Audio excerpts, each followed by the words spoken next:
कहा सांप का इंतजाम कर लो, आज रात ही अमित की हत्या करनी है। अमरदीप ने एक सवेरे से 1000 रुपए में एक रसल वाइपर सांप खरीदा। रसल वाइपर सांप की गिनती सबसे जहरीले सांपों में होती है। मटमैले और भूरे रंग के इस सांप का जहर खून का कोई निशाना बनाता है और इसके काटने से सिर्फ 5 मिनट के अंदर व्यक्ति की मौत हो जाती है। अगर कोई बच भी गया तो उसके शरीर को लकवा मार जाता है। ऐसा खतरनाक सांप है। ऐसे जहरीले सांप को रविता और उसके प्रेमी ने अमित के कमरे में छोड़ दिया। सुबह जब घरवाले उठे तो देखा कि अमित बिस्तर पर लेटा है, उठ नहीं पा रहा है। अमित के बेटे ने उसके शरीर से चादर हटाई तो डर कर चीखने लगा वो, क्योंकि बिस्तर पर अमित के हाथ के ठीक नीचे एक जिंदा सांप दबा हुआ था। सांप के काटने से अमित की मौत की खबर पूरे गांव में फैली और हकम मच गया। फौरन सपेरे को बुलाया गया। डॉक्टर और पुलिस को मामले की जानकारी दी गई। सपेरा जहरीले रसल्स वाइपर स्नेक को पकड़ कर ले गया और अमित को डॉक्टर के पास ले जाया गया, लेकिन तब तक अमित की मौत हो चुकी थी। उसके शरीर पर 10 जगह सांप के काटने के निशान मिले, यानी जहरीले वाइपर सांप ने अमित को 10 बार डसा है। यानी पत्नी ने पूरी कोशिश की ये कहानी बनाने की कि सांप घर के अंदर आया, बिस्तर पर चढ़ा और 10 बार अमित को डसा। इसमें पत्नी का कोई रोल नहीं था। उसके बाद पुलिस जब पहुंची, पोस्टमार्टम रिपोर्ट क्या आई वो मैं आपको बताऊंगा। तो हिला देने वाली पोस्टमार्टम रिपोर्ट आई। पुलिस ने पत्नी को पहले हिरासत में लिया और पूछताछ शुरू की है। ये आप देख रहे हैं पत्नी और उसके प्रेमी को हिरासत में लिया।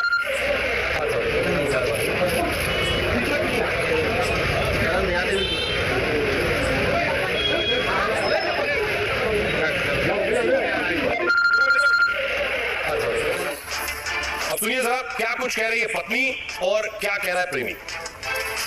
ऐसी लड़ाई कर रहे थे मेरे साथ में, रोज मारपीट कर रहे थे। उल्टा सीधी पंजाबी से बात करवाई मेरी। अब उसे मारने मेरा साथ दिए, मैं उसे फोन करके बुलाऊंगा, मैं उसे मारूंगा और तू उसे मारने मेरे साथ दिए और मैं तुझे भी मारूंगा। जैसे भी हमें क्या देते ऐसे हम भी मारना।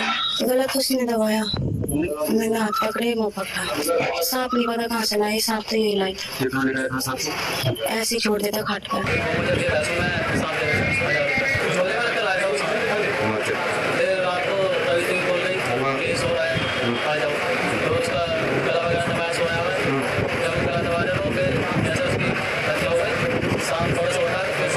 तो सांप को तुमने ही अपने हाथ से रखा था, किसने रखा था सांप को पीछे? निकल गया था। अब देखिए बड़ी बात ये कि पत्नी ने तो पूरी कहानी बनाई कि सांप घर में घुस गया और डस लिया, लेकिन पता कैसे चला कि सांप कौन लेकर आया था और सांप घर में छोड़ा गया और सांप ऐसा ही नहीं पहुंच गया बिस्तर तक। जब पोस्टमार्टम हुआ, मेरठ में सांप डसने से मौत के मामले में बड़ा खुलासा हुआ। अमित की पोस्टमार्टम रिपोर्ट से रविता का झूठ सामने आया। दरअसल सांप के काटने के निशान के अलावा भी बहुत से चोट के निशान अमित के शरीर में थे। अमित के हाथ, गर्दन, मुंह पर जख्म के निशान थे और अमित के खून में सांप का जहर नहीं मिला। सोचिए 10 बार सांप ने डसा और खून में सांप का जहर नहीं। पोस्टमार्टम रिपोर्ट में सामने आया कि मौत तो अमित की दम घुटने की वजह से हुई है। सांप ने नहीं काटा, सांप ने काटा 10 बार लेकिन खून में जहर नहीं है। मौत तो दम घुटने से हुई है। शक के आधार पर पुलिस ने रविता को हिरासत में लिया, पत्नी को। बॉयफ्रेंड अमित, पति अमित की मौत के बारे में पत्नी से सख्ती से पूछताछ की गई तो पहले तो उसने अपने प्रेमी अमरदीप का नाम लिया।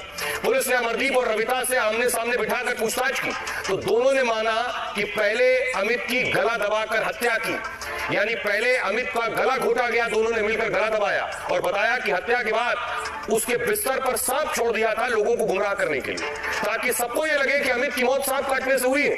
दरअसल अमित और रविता की शादी 8 साल पहले हुई थी। दोनों के 3 बच्चे हैं। कुछ सालों से रिश्ते ठीक नहीं थे। इस बीच रविता अमित के एक दोस्त अमरदीप के संपर्क में आई। अमरदीप का अमित के घर आना जा रहा था। ये अमरदीप है। रविता और अमरदीप में नजदीकी बढ़ी और फिर प्यार हो गया।